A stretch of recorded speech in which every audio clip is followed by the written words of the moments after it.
Welcome students. Today we are going to study the terminal velocity. What is mean by the terminal velocity?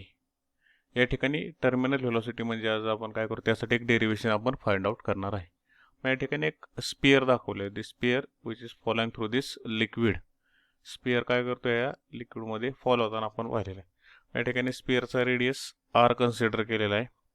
या ठिकाणी velocity V consider केलेली आणि वेटची values vertically in down direction. M g weight आपण काय केलं या ठिकाणी दाखवलेले आणि या ठिकाणी हे जे लिक्विड आहे that liquid is viscous liquid आणि या लिक्विडमध्ये काय होतोय हा स्पियर फॉलो होतोय. त्यावेळी त्याची काय कॅल्क्युलेट करायची we have to find out the terminal velocity of that spherical body or the sphere having mass suppose M.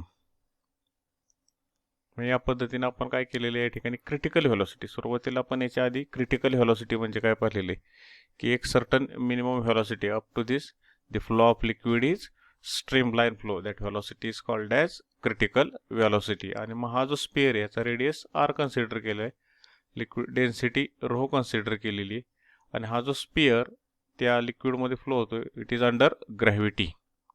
आणि डेन्सिटी ऑफ मीडियम काय कन्सिडर केलेली sigma is density of the medium. Eta is coefficient of viscosity of that liquid and v is काय velocity. मग या ठिकाणी जो formula आपण prove करणार आहे तो फॉर्म्युला आपण आता या ठिकाणी पाहूया. मग या ठिकाणी या पद्धतीने टर्मिनल व्हेलॉसिटी ज्यावेळी कॅल्क्युलेट करायची त्यावेळी हा जो स्पियर आहे हा जो स्पियर हा या पद्धतीनं लिक्विडमध्ये ज्यावेळी फॉलो होतो त्यावेळी याचा डायमीटर सपोज डी आहे तर रेडियस काय येईल आर येईल.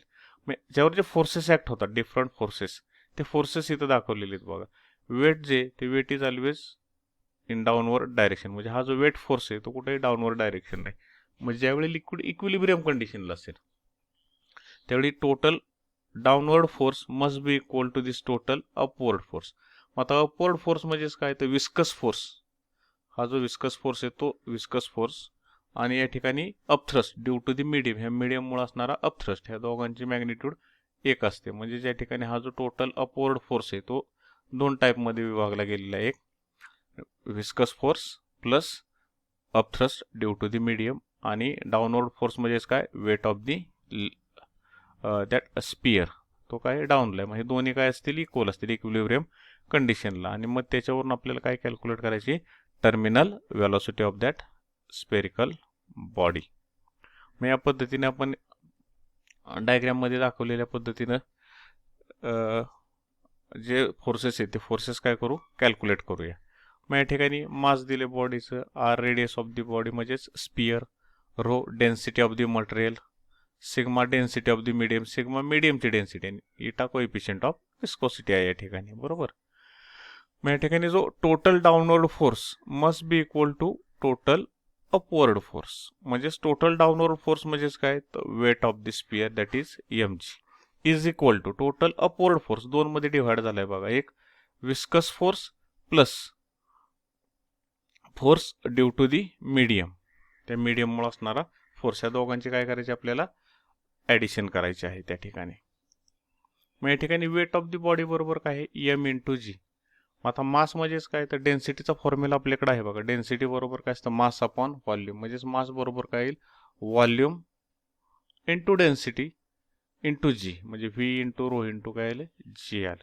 आता व्ही जो आहे व्हॉल्यूम त्या स्पियरचा व्हॉल्यूम आपल्याला वेट ऑफ दी बॉडी म्हणले. बॉडी म्हणजेच काय त्या ठिकाणी स्पेरिकल बॉडी. मग स्पियरचा व्हॉल्यूम काय असतो 4/3 pi R cube rho into G as it is equal to viscous force. याच्या आधी आपण स्टोक्स लॉ मध्ये विस्कस फोर्सची व्हॅल्यू काय केलेली आहे कॅल्क्युलेट केलेली. ती काय असते 6 pi eta R into V plus this force upthrust due to the medium. आता मीडियममुळे जो अपथ्रस्ट निर्माण झालेला तो सुद्धा किती आहे 4/3 पाय आर क्यूब. कारण ती सुद्धा बॉडी कशी आहे स्पेरिकल बॉडी त्यामुळे तेवढा एरिया त्याने काय केलेला आहे स्पेरिकल बाजूला सरून खालच्या डायरेक्शनने जातो बरोबर आहे. म्हणजे त्या ठिकाणी 4/3 पाय आर क्यूब आणि मीडियमची डेन्सिटी काय आहे सिग्मा इंटू काय येईल जी येईल. आता 6 पाय इटा आर व्ही तसंच ठेवलं आपण. हे प्लस इकडे आल्यावर काय होईल मायनस म्हणजेच 4/3 pi R cube rho into g minus 4/3 pi R cube sigma into g. पुन्हा 6 pi eta r v as it is 4/3 pi R cube into g common निघेल रो मायनस काय येईल या ठिकाणी सिग्मा येईल. म्हणजेच या ठिकाणी जर सॉल्व केले इक्वेशन तर व्ही बरोबर काय येईल बघा. आता या ठिकाणी हे 6 पाय इटा आर डिव्हाइडला जाईल. पाय टू पाय काय होईल, कॅन्सल होईल. 1 आरला आर काय होईल, कॅन्सल होईल. म्हणजेच आन्सर काय येईल या ठिकाणी 4/6 × 3 18 येईल. तीच होईल 2/9 r square g into rho minus sigma upon eta. म्हणजे जर टोटल फॉर्म्युला पाहिला व्हेलॉसिटीसाठी किंवा इटासाठी जरी आपण फॉर्म्युला चेंज केला तो कोइफिशियंट ऑफ विस्कोसिटी इटा बरोबर काय 2/9 r square rho minus sigma g into v. मग या ठिकाणी बघा आता याच्यावरून आपण मीडियमचे कोइफिशियंट ऑफ विस्कोसिटी सुद्धा काय करू शकतो, या फॉर्म्युल्यावरून डिटरमाइन करू शकतो. त्याच पद्धतीनं टर्मिनल व्हेलॉसिटी सुद्धा काय करू शकतो, या ठिकाणी डिटरमाइन करू शकतो. म्हणजेच या ठिकाणी ते काय येईल 2/9 कॉन्स्टंट आहे, रो या ठिकाणी कॉन्स्टंट आहे, सिग्मा या ठिकाणी कॉन्स्टंट आहे मीडियमसाठी, स्पिअरसाठी रो कॉन्स्टंट आहे, जी ॲक्सेलरेशन ड्यू टू ग्रॅव्हिटी सुद्धा काय कॉन्स्टंट आहे. इटा देखील या ठिकाणी कॉन्स्टंट असतो, पण जर कॅल्क्युलेट करायला विचारलं तर आपल्याला व्ही वरून कॅल्क्युलेट करता येईल. म्हणजे या ठिकाणी जर व्ही कॅल्क्युलेट करायचा असेल तर तो जो स्पिअर आहे, म्हणजेच व्हेलॉसिटी जर कॅल्क्युलेट करायची असेल तर व्हेलॉसिटी बरोबर काय असतं, डिस्टन्स अपॉन टाईम. व्हेलॉसिटीचा फॉर्म्युला काय आहे, डिस्टन्स अपॉन टाईम. म्हणजे एक पर्टिक्युलर जर आपण त्या ठिकाणी पाईपमध्ये जर ते लिक्विड आहे असं कन्सिडर केलं बघा तुम्ही, तर त्या पाईपमधून जे लिक्विड आहे त्याचं एक पर्टिक्युलर डिस्टन्स घेतलं आपण, एक 50 सेंटीमीटर किंवा 60 सेंटीमीटर असं, आणि तो स्पिअर फॉल केल्यानंतर जर घड्याळाच्या साहाय्याने आपण टायमिंग मोजले त्याचं की ते 60 सेंटीमीटर अंतर कव्हर करण्यासाठी त्याला सपोज 6 सेकंद लागतात. म्हणजे टोटल 60/6 म्हणजे 10 येईल. म्हणजेच त्याची व्हेलॉसिटी किती 10 सेंटीमीटर पर सेकंद. या पद्धतीने आपण ती व्हेलॉसिटी कॅल्क्युलेट करू शकतो. आणि ती जी व्हेलॉसिटी इथं पुटअप केली, बाकीच्या कॉन्स्टंट व्हॅल्यू गिव्हनमध्ये असतील तर आपल्याला त्या लिक्विडचे कोइफिशियंट ऑफ विस्कोसिटी काय करता येईल, डिटरमाइन करता येईल. म्हणजे या ठिकाणी विस्कोसिटी आहे ती प्रत्येक लिक्विडसाठी वेगळी असते.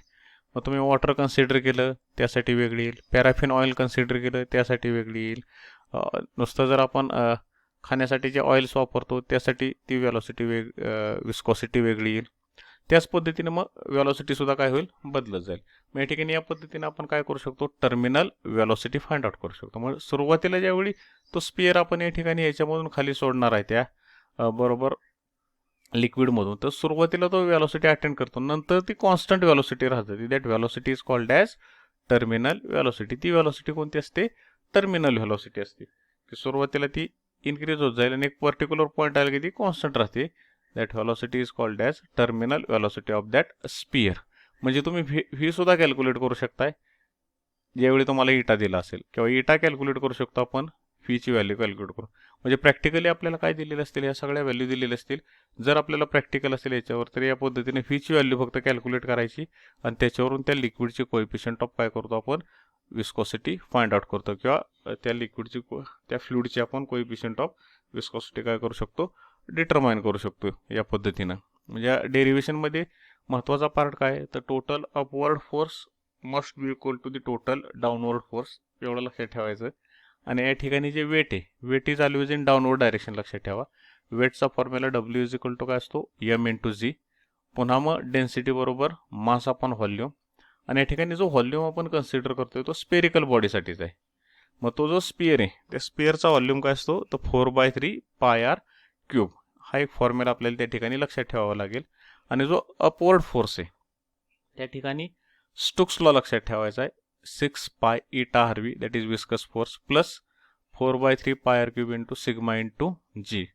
Force due to the medium, ते अपोजिंग फोर्स आहेत दोन्ही, ते काय करतात त्या ठिकाणी डाऊनवर्ड फोर्सला अपोज करत असतात. आणि या पद्धतीने मग आपण काय करू शकतो, या ठिकाणी टर्मिनल व्हेलॉसिटी कॅल्क्युलेट करू शकतो. तर या ठिकाणी या पॉईंटमध्ये आपण आज टर्मिनल व्हेलॉसिटी कशा पद्धतीने कॅल्क्युलेट करायची त्यासाठीचा फॉर्म्युला पाहिलेला आहे, किंवा एक्सप्रेशन पाहिलेलं आहे. त्याचबरोबर या ठिकाणी आपण इटासुद्धा कॅल्क्युलेट करू शकतो त्याच्यावरून.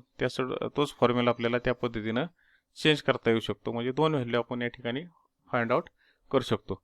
आता या पॉईंटवर आधारित based on this points we are given a PDF notes. PDF notes या ठिकाणी आपल्याला दिलेले आहेत, त्या डिस्क्रिप्शन बॉक्समध्ये असतील. डिस्क्रिप्शन बॉक्समध्ये जाऊन क्लिक केल्यानंतर लिंकवरून तुम्हाला या ठिकाणी PDF नोट्स मिळतील या ठिकाणी. याचबरोबर जर आपल्याला या ठिकाणी हा पॉईंट आवडला असेल, जर तुम्ही या ठिकाणी व्हिडिओ पाहिला आणि जर पॉईंट आवडला असेल तर लाईक करा, शेअर करा आणि आपला चॅनल आहे तो सबस्क्राईब करा. Up to this, thank you.